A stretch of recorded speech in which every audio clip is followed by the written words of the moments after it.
And we're back. And today I have with us Colette Thomas, who works for Beck.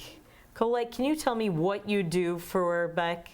I am a regional sales executive for Beck Sports Network, which is just an entity of the Beck Cooperative. And what do you do? Do you sell ads? Do you? Yes. Tell us. I do sell ads. So like I mentioned, I work for the Beck Sports Network. So my job specifically is to build relationships with local to mid-sized businesses. And what I do is basically help them grow through advertising. So you must know a lot of people in the area. You probably, it's opened a lot of created a lot of relationships. Absolutely, for you. absolutely. You know, having started in, not with Beck, but having been in this business for around 10 years now, I've built a lot of, I wouldn't even say that they're business relationships anymore, it's true friendships.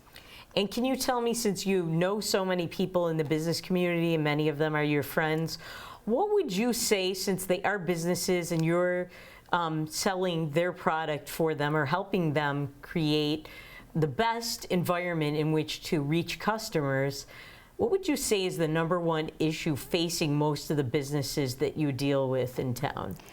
Today, I believe the #1 issue is lack of quality employees.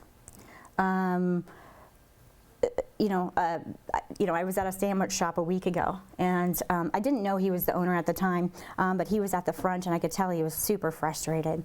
And I was placing my order. He's kind of huffing and puffing, inappropriate for the owner. So I placed my order, and he said, I'm just sorry. I've just had enough. I'm about to close my doors. I can't find anybody quality to work for me, and I can't do it understaffed like this for much longer. And why do you think it is that it's hard to find quality employees? Is it because the economy is so good and people don't want to work at these entry-level jobs, or is it that people are staying home and their parents are infantilizing them and not forcing them to go into the workplace? I think it's a bit of both, right? My daughter, she's 16, she has a job. But there are her friends that, they don't have to work for their spending money. Parents do, unfortunately give. We always want our kids to have the best, right?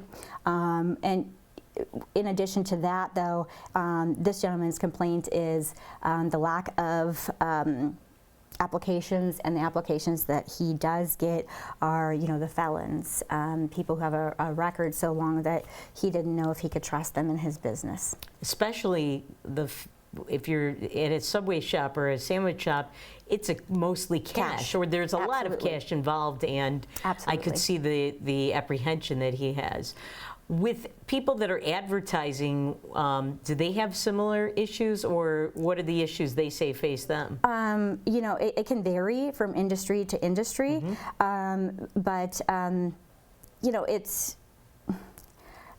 it really can vary. But I would say one of the main focuses would be lack of employees.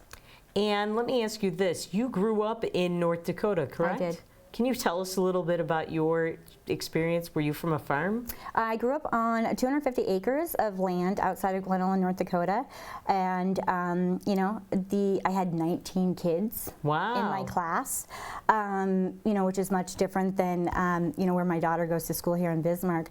I think maybe there was 100 kids in the entire school.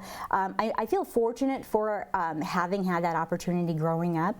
There was many days growing up where I was like, I just knew there was more to life than this, I wanted to live in town. I wanted to be in sports. I, wanted to ride bike on a paved street, right?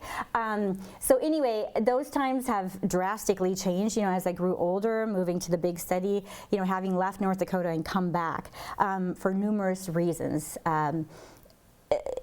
Well, there was numerous reasons of why I wanted to leave. I wanted to experience life, and I did feel like North Dakota was lacking a lot, when it came to shopping, restaurants, and employment, quite frankly. So, as the area has grown, and me returning, I'm thankful for the growth that we've had, especially due to the oil boom in the Bakken. A lot of that has transferred over here. But with that being said, still at the light end of that boom, we are still here experiencing the lack of good service because of lack of employees. You walk into restaurants now, and they're dirty compared to the traditional North Dakota way of things being very clean, right? That's how I grew up in North Dakota. Like, as a business owner, you could tell people took pride in their businesses and they wanted their guests to feel comfortable. Now, I mean, you can go to, I don't know if I should name it, Qdoba or whatever, and you sit in there and you feel uncomfortable. There's garbage all over the place. The tables aren't wiped off. That is not the North Dakota that I grew up in. Well, thank you for giving us such a good view of the slice of life in North Dakota and the values that a North Dakota life, especially on a farm, gave you, that made you a better person and makes the area a better person and makes Beck run, because without you, there's no show. Thank you very much. Thank you. Up next, we'll get to something else. Thank you.